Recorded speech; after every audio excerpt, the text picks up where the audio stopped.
Welcome back, everyone, to Random's Thoughts. We're back today with another brawl. In this case, it was a more recent win, but recent enough to be post-patch. So we have a few new cards that get, well, really a few updates and a single card that get introduced via the new patch. And we're able to actually showcase them here pretty early on. So let's jump into it and see if we can take down a win with the dragon.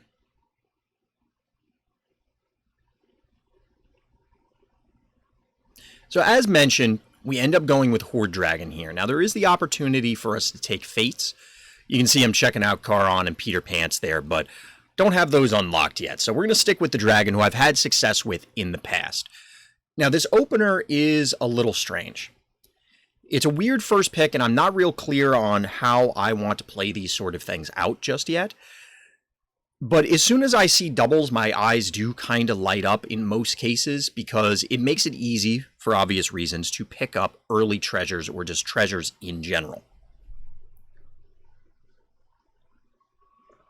As you can see here, I end up choosing one of the treants and then locking in the other one, even though it feels a little weird, and believe me, it felt weird doing so, locking this in this early in the game. We're talking, of course, quite literally turn one, and we knew we were going to take a loss because we can't really do anything. The other unfortunate part about this is we're basically guaranteeing a turn two loss because we can't actually, fight our opponent for the most part. There was a temptation here in order to play the potion onto one of the treants, give them an attack.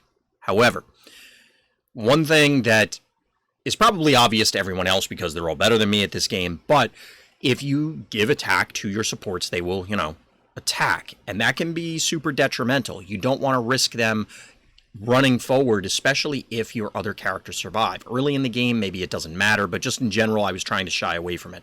We are rewarded with the reroll of getting the third copy of the treant, so despite taking these early beatings, we're setting up for the future. Now, since we have this upgrade, as mentioned before, we'll get an early treasure, we're going to get an enormous health boost, and hopefully whatever we put in front of the treants will be able to just man-fight everything that shows up. Now, this is an interesting pick here. We end up going with the Slay because I wanted to try and force Slay. We also happen to have a Slay creature as a pick, or a potential pick.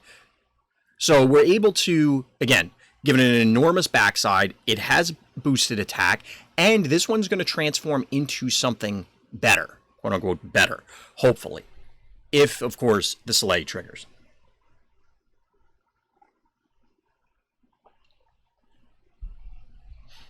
So we're up against Wonder Waddle here, which is a hero that I don't commonly see. But in this case, as mentioned, we end up transforming into another character, and in this case, we kind of... It's hard for me to say we hit the nuts. It is only a rank 3 creature, minion, whatever. But it plays into our existing attempts at going Slay, and we didn't really have to do any work for it. So here, we're just kind of... I tend to pick the chicken here in a lot of scenarios because, okay, well, later on, I'll just get the gold. It's essentially a zero-cost, quote-unquote, investment in some respects. I know that's not really true, but you get where I'm going with it.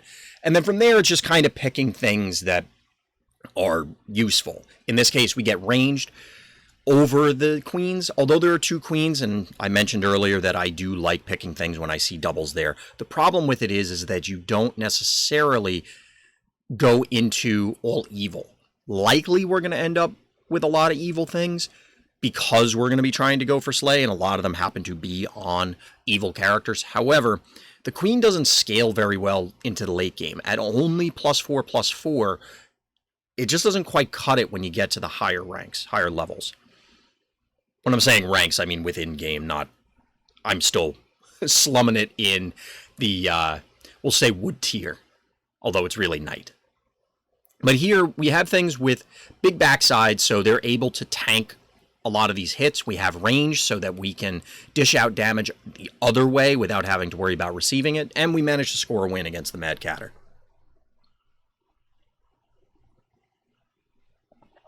So we do have a sleigh here, and as mentioned, not all of them are evil, just likely. But because this one has sleigh, it's going to get the buff, and we might as well take it. It's a 612. Do I hope we upgrade it? Of course. Do I think we're going to upgrade it? At this point in time, I wasn't sure. We're only one portion into 1/3 of the way into level 3. We're not quite at level 4 yet. So we still have a while to go before we're getting truly good ones, but it's worthwhile at this stage. Now, I sold a bunch of things which I was debating about because we're still not at a full team, which I guess isn't all that relevant. But I wanted to pick up the Vampire because it is significantly larger than it's supposed to be at this stage. It's normally a 4/4. It's a 7/13 right now. It's very likely that it's going to get sleigh triggers, and I want to make sure that we're stacking our ranged character as much as we humanly can. Now, we're not buffing the spell range character, but again, we're very much intending to try and force sleigh based on getting the early cloak. I mean, our opponent's team is pretty large, and we do see an opposing monster in the back row there that could prove problematic for the whole sleigh plan. And as you can see, I was kind of worried at this stage because we have another person who seems to be interested in taking sleigh. We're taking a loss. There's a bunch of reasons to be a little bit on edge, but we do have the option to take another Vampire. We are presented with an upgrade for the Vampire, so maybe we can get by. Now, I'm not a huge fan of two of these three. The Gilded Harp and Hidden Cache, I'm not super thrilled by, but the Harp is early enough that we could try and get some of those lower level characters upgraded, and they'll still be useful for another couple of rounds. Obviously, the Dwarven Forge is just not relevant for us unless we wanted to switch gears, which at this stage, there was a nerf to doubly, and then I guess by definition triply as well. So we could find them later. We see 2 tinies presented here, but it's not really a consideration. So we'll just take our upgrade, but unfortunately that means that we're kind of in an awkward spot here.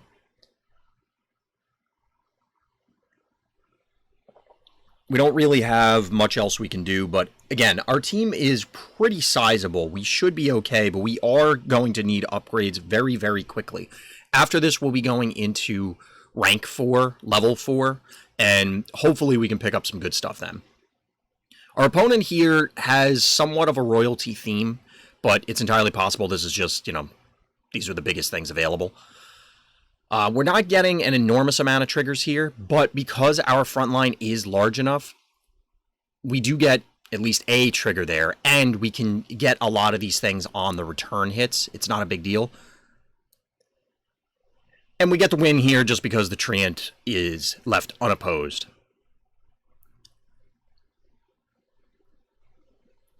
So we do have the option here, of course, for another Vampire.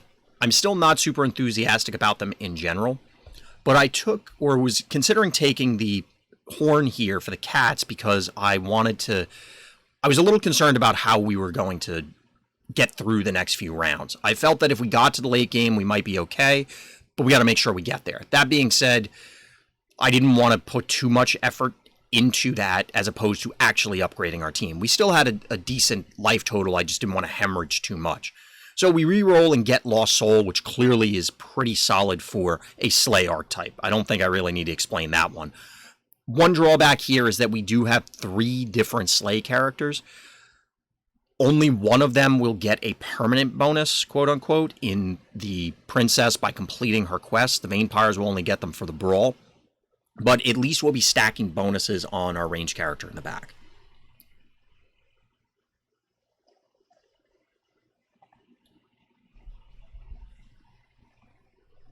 So this team is starting to come together. I'm still not super excited about it because we had some questionable brawls, questionable rounds. But we seem to be doing mostly okay. Now that copycat that's up front had me a little concerned. I'm not quite sure why our opponent tucked the pig behind it, because by killing the copycat we're going to get gold. But I understand why they put the sheep in wolf's clothing. Now, we're able to kind of plow through this opponent because the Lost Soul trigger, the Vampire triggers, all of these things make them enormous. The Shadow Assassin is now at an 11-11 at the end of the brawl. It's becoming a potential significant problem. Now, here's where we'll talk about our next artifact first. Ring of Rage seemed obvious here. Now, we did get an upgraded Shadow Assassin, which is where the second artifact treasure that we picked up comes in. And we get a second Lost Soul. This is where I wasn't quite sure. Well, there's a number of points where I wasn't quite sure, but I was debating the Medusa. I was debating whether to actually remove the Treant, which we ultimately did. Putting the Medusa in one gives you the option to just eliminate something enormous from your opponent. We also lock in the Chupacabra here, I believe, because it's in a Slay improvement. It's actually going to end up being smaller for a short period of time compared to one of the Vampires, simply because, well, it's unupgraded, and the Vampires are upgraded. But we lock it in because we do want to get it rolling as early as possible, get as many permanent buffs on it as we humanly can. Hopefully the double Lost Soul will allow it to catch up, and we obviously want to trigger as many things as we can for the Shadow Assassins. Again, the team is coming together. It's looking much more impressive than I would have thought previously. Now, we do cough up something to the Vampire there, and this is another opponent who seems to be gobbling up all our Slay. But we managed to get through this one on the back of enormous Vampires, and maybe more importantly, we're getting a lot of triggers onto our Shadow Assassins. They're obviously intended to be the carries for the late game so that we can just annihilate everything that opposes us. Now, at this point, we're just going to rearrange our team a whole bunch because I'm trying desperately to get the Chupacabra in without it being too much of a downgrade. But we also need to ensure that it lives so that it gets some triggers. Now, the Copycat here is very interesting. As mentioned, it's a new card with this patch, although my understanding is that it's actually a returning card from a previous patch. So we have to do some weird things in order to rearrange the team to get it set up. The Vampires end up taking a backseat, and we do have to put one of the Shadow Assassins up front. Now, I probably should have put exactly like this, with the upgraded one in the back so that it's going to scale better, faster than the unupgraded one. So we take a quick spell. Since I had not played with Copycat prior to this, I had no idea how well this was going to work out. This was kind of just trying it out, and it just seemed to make sense that instead of, what's better than 2 Lost Soul triggers in a Slay build? How about 4 Lost Soul triggers? It seems like it made sense. We may miss out on some Slay triggers buffing the one Shadow Assassin because we're just not, it's likely to die sitting in the front row. But as long as we're able to get the Chupacabra loaded up, we're mostly okay.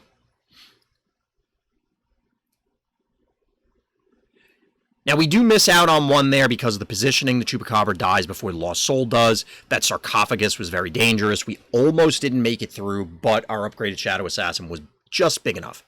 So we want to get the Chupacabra, try and get that thing upgraded. We'll get some rerolls. Obviously, we still have the artifact that's upgrading these low-level minions, but it's not... There's nothing really enticing here that is an upgrade over what we have already, let alone for the strategy as a whole. They aren't even truly straight upgrades on what we have.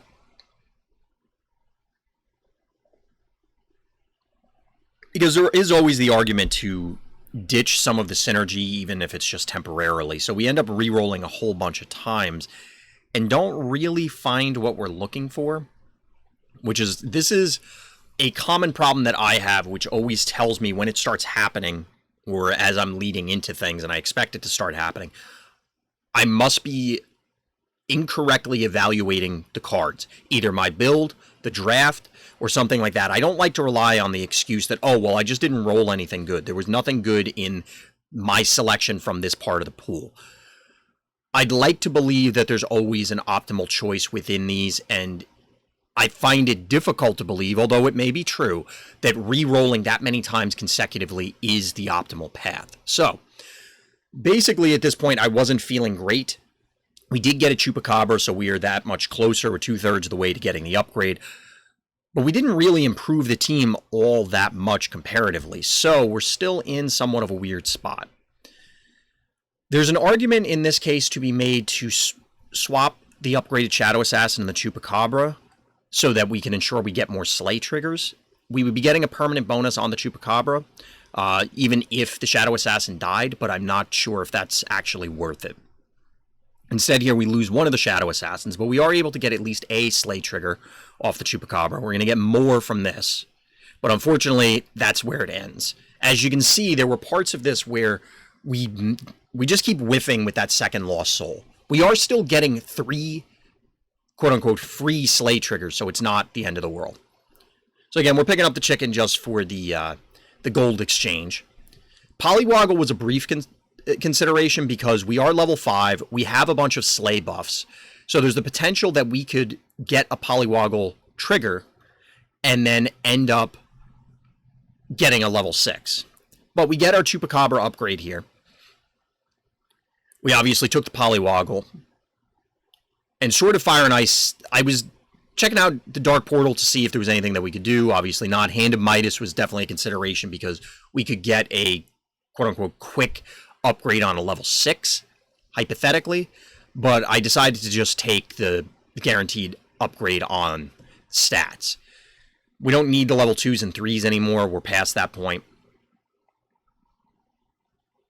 So we'll just re-roll here. I was very happy with the Chupacabra upgrade. I felt like we were stabilizing here, if you look at it as not being stable before. So the Wombats are definitely strong, and I always consider picking them. In this case, we are looking to pick them up. If I remember correctly, because again, I'm watching the recording. Nope, we were able to get them. I believe there was one either in this game or maybe the games immediately preceding or following it that I sold something mistakenly and couldn't deal with it. So we move the Lost Soul incorrectly. There's really no reason to have it in that position. I thought the Polywoggle was likely to get targeted down and then die. I wanted to have a chance. But now we're in some trouble because we only have the Polywoggle as the Slay. So we miss a whole bunch of triggers here. We do get a worthwhile character as the upgrade in the Pumpkin King. However, we miss out on multiple triggers on the Assassins, which is really what we need because the Chupacabra went down immediately. Would the Polywoggle have transformed otherwise? No, because it would have gotten annihilated on the first attack. So we're debating picking up the 8/8 here just because it's a big thing. But we have an upgraded Pumpkin King, and I'm hesitant to get rid of that. But the problem is that a variety of our team members are not evil. 3 of them, in fact. And on top of it, we don't want the other ones to die. So we'd have to completely rearrange the team in order to ensure that the Pumpkin King is getting maximum value. So the Mummy here is just a pickup because I think the Mummy's pretty solid. I don't know if it's ultimately going to end up on the team, but I figured we'd take it. We now get presented with another one, so why not? So like I said, we're trying to rearrange the team here. We want to still maximize the potential for Slay triggers. We put the upgraded Shadow Assassin in slot 1 because we might be able to just take something out with a ranged character immediately. It's still early enough that 32 might be able to one-shot things. You know, we're not expecting, barring some super lucky rolls on our opponent's part, that they're going to have something enormous and then suddenly we can't punch through it when we're dealing 32 off the bat. It's also unlikely that our opponent just one-shots our Shadow Assassin, so it's likely to get an attack and then probably a 2-for-1, hopefully. The Pumpkin King arguably could have been put in the last slot and then put the other Shadow Assassin up front, but I'm not real clear as to whether that would be appropriate or not. And again, the Chupacabra is now in a position where it's potentially vulnerable.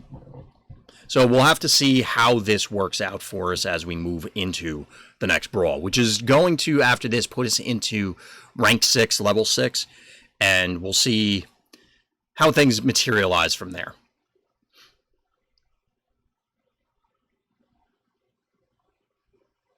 So we're up against Merlin, who can be potentially very dangerous, but our spell snipes one of the support characters. There's an enormous Hercules up front. We do get some stuff out of the Pumpkin King. Some being, I guess it's less than optimal, but it's not the end of the world.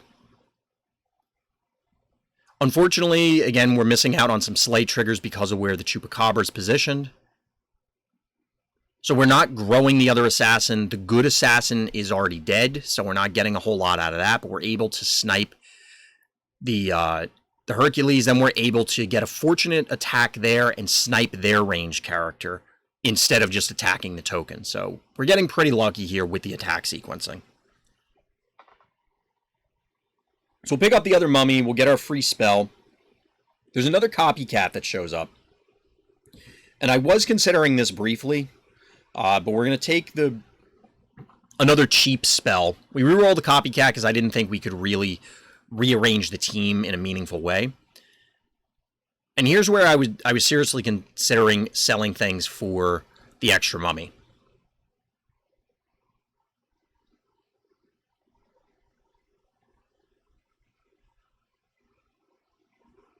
We ultimately end up doing this. I wanted the artifact more than the other options. The round table, it does have potential here, just making the Shadow Assassins enormous. Maybe that would have been better. I felt the +2/+2 was worth it. And then swapping the last breath on the copycat there also seemed valuable. The mummy's going to do an enormous amount of damage now twice. We're still in the position where the Pumpkin King might have been better than some of these. I'm not real clear. We don't have an enormous amount of evil characters. Again, we'd have to rearrange the team in possibly an odd configuration where we'd miss out on some slay triggers. But we elected to drop the Pumpkin King in there, losing the copycat. I kind of felt ultimately when I made this decision that we had quote-unquote enough slay triggers, but that might be wrong. Maybe we should just try and constantly buff them. Especially when I saw this team, we have an enormous Storm King, or whatever the thing with 100+ attack is there. We have multiple bears, and we have a vulture. All of those things are exceptionally scary. We're leaning a lot on the fact that hopefully this Pumpkin King will get us something useful. But this team is pretty scary. Despite all the range we have and the sizable ranged attack, the guy in the front row is enormous, and this vulture is pretty enormous. Now, ultimately, we're able to take this win and eliminate this opponent, but it was scary for a few moments when we first loaded the game up, loaded the brawl up. So we have an option at our own bear here. We have an option at a Grumblegore, as well as rolling for upgraded characters. We have a level 6 here, so obviously that's not getting much better, but we choose to reroll. We don't really get anything of value here, for our team anyway. There's definitely valuable characters in there. I considered it was all a dream until I realized, oh wait, we can't change characters because we already used a spell. I don't think it was worth, at this point, trying to make these other things happen. We don't have the copycat, so I moved other things to the front row, namely the mummy, so that way we can ensure that those things trigger first. But we end up replacing it with Jormungandr because, slay triggers. Seems pretty good. It would be nice if we could isolate Jormungandr or the Chupacabra, but I don't think it would be worth it. We're just going to accept the fact that the Lost Souls may trigger on different things. We're back to the point where 3 out of 4 of our team is not evil, so the Pumpkin King has less value. Again, it might have been better to put the Pumpkin King in the later slots. We're only going to get 2 respawns out of this, but it felt like it was still worth it. Just maybe not optimal. So unfortunately our opponent gets a rotten apple, but we'll have to make do. We do get a Baba Yaga, but it's not in a great spot. And now we just have to hope that we can get through everything. The reanimating Hercules due to the feather is super dangerous for obvious reasons. As you can see, it's already annihilating things, and the attack sequence here does not favor us. We could have possibly gotten through that, but instead we take a loss. We do have a life lead, and a substantial one. It's going to take a number of other losses to this opponent in order for us to fall. But it certainly didn't make me feel good that with what I thought was a pretty bonkers team that we took a loss in this round. So I felt we needed to take a risk here. Maybe it's not a risk, but we needed to change something up. Again, the Pumpkin King without including more evil characters is somewhat disappointing, so I replaced it with the Oni here. We do have a whole bunch of monsters, so that's a different story. We can definitely buff a number of members of our team and hopefully get them to, if not really absurd numbers, absurd enough that we can actually take down this opponent. It is our last opponent, so we only have to score a win where they have to score 2 or 3.